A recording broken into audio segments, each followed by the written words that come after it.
Hey y'all, got this little Matchbox Dodge wreck truck. I think I made it about 1965. Anyway, I got this one and there was no hook and the whole truck was covered in black marker.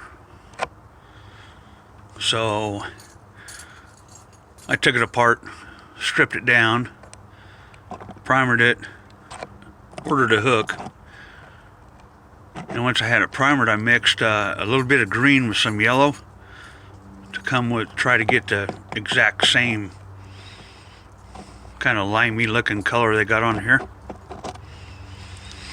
And then of course the bed's just green.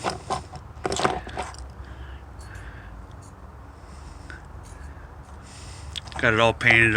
Fortunately, the wheels were in good shape. I make the stickers. They didn't turn out too bad. Fortunately, the beacon was pushed down inside of the cab and was still there, so I got pretty lucky with that. Anyway, one of the restorations I did. Hope you like it. I'll see you next time.